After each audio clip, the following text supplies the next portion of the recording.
Assalamualaikum warahmatullahi wabarakatuh. Adik-adik, selamat bertemu kembali. Kita sambung video sebelumnya tentang jaringan tumbuhan yang kemarin baru sampai jaringan dewasa yang kedua ya. Hari ini kita sambung jaringan dewasa yang ketiga. Jaringan dewasa yang ketiga, seperti yang adik-adik lihat, ini adalah jaringan penyokong. Dari namanya ini sudah terlihat bahwa fungsi dari jaringan ini tentulah sebagai penguat ya, fungsinya sebagai penguat. Penguat di sini tentu bahasa lainnya juga menyokong, membuat tanaman jadi lebih bisa berdiri, nah, membuat dia menjadi lebih kokoh. Itu artinya sama. Apa yang menyebabkan kelompok jaringan ini bisa menguatkan atau menyokong sebuah tanaman? Itu ternyata dilihat dari ciri-ciri sel kelompok ini. Sel-sel kelompok ini itu berbeda dengan yang lain dalam hal sel-selnya. Kalau yang lain itu tidak bertambah ketebalannya. Sementara kalau penyokong itu sel-selnya bertambah ketebalannya, kita bahasakan selnya mengalami penebalan.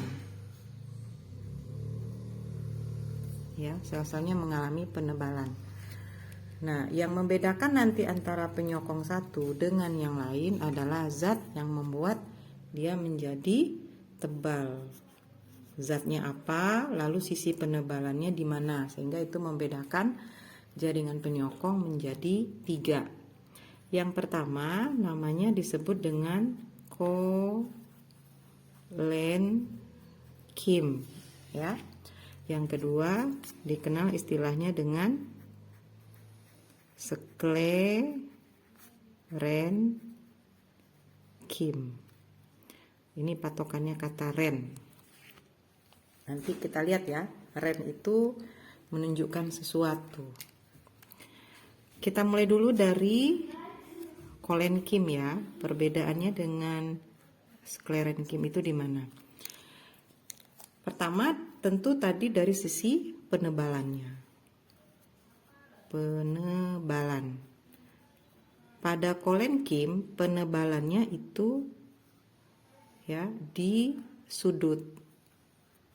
Jadi yang tebal itu cuma sudut-sudutnya aja. Jadi sel kolenkim itu cenderung segi 6 ya, heksagonal. Maka tebalnya cuma di sini, di sini, di sini, di sini, di sini. Jadi nggak rata. Sementara kalau si sklerenkim itu penebalannya merata. Penebalannya merata. Maka kalau kita gambarkan, ini tadi segi 6 atau heksagonal, berarti dia tebal lagi di sini, tebal lagi di sini, tebal lagi di sini. Nah, adik-adik bisa bayangkan ya keadaan penebalannya. Ini boleh kita lebih hitamkan lagi biar kelihatan ini sebuah penebalan. Ya, jadi tebalnya rata. Ini cuma di sudut. Itu perbedaan pertama. Lalu pada kolenkim penebalannya itu oleh zat-zat yang kita kenal dengan nama selulosa.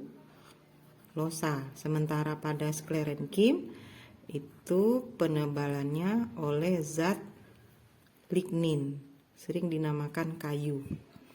Sehingga tentu saja ini membuat sifat dari kedua jaringan ini dari sisi keras atau tidaknya jadi ikut berbeda.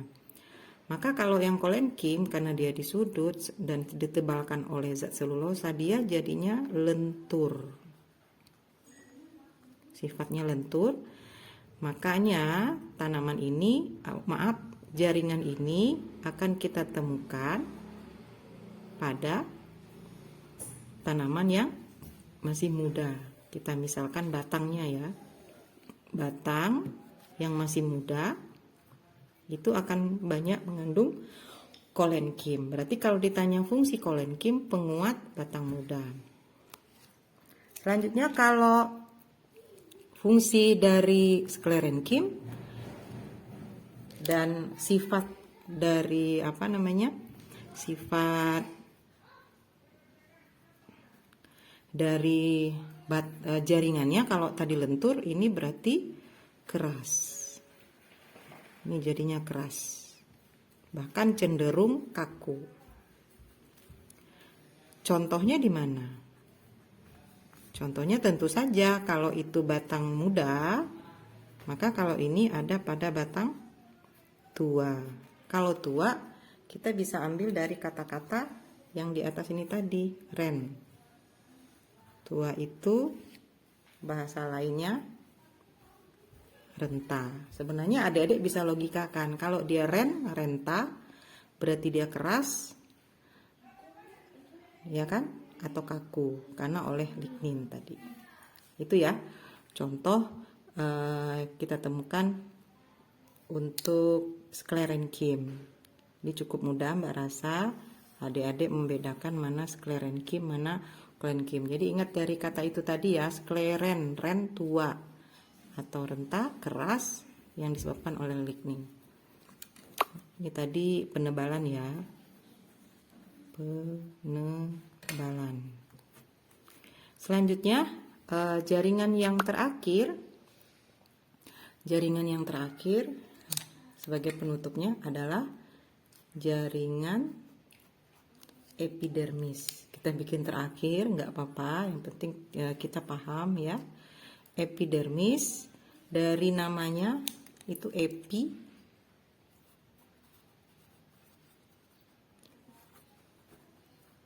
dari namanya epi yang artinya atas, artinya epi itu atas.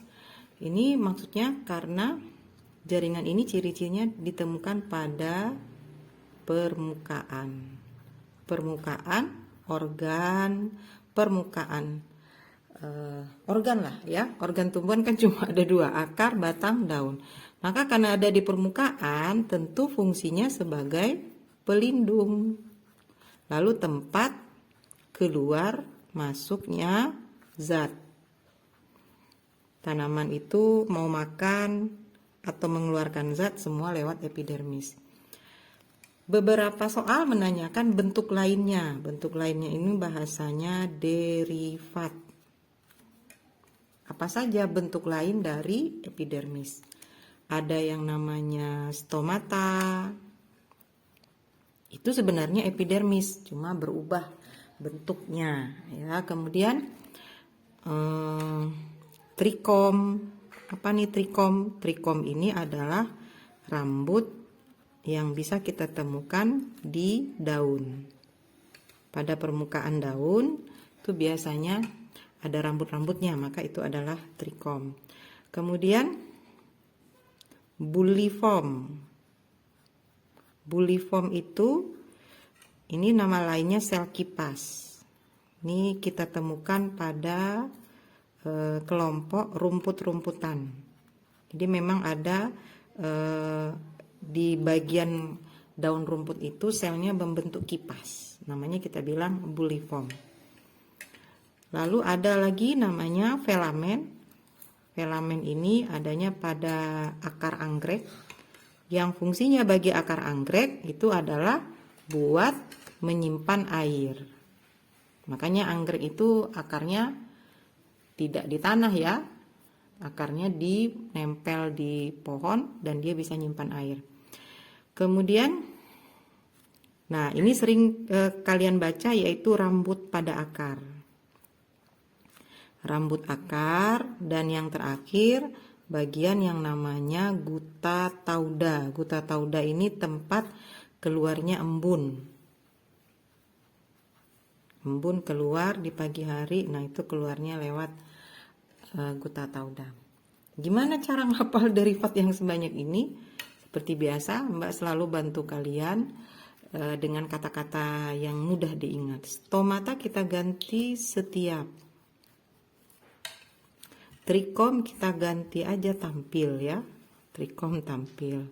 Kemudian buli kita ganti bu, velamen kita ganti vela, rambut ya rambut. Jadi setiap tampil bu vela, rambutnya uta tauda gatal ya. Itu cara mengingat bentuk-bentuk lain dari epidermis, istilahnya kita bilang derivat. Setiap tampil bu vela, rambutnya gatal, dia grogi malah garuk-garuk kepala, jadi dikira orang gatal ya. Oke, itu aja. Selamat belajar, tetap semangat. Semoga ini banyak sekali bisa membantu kalian dalam memahami pelajaran. Terima kasih. Assalamualaikum.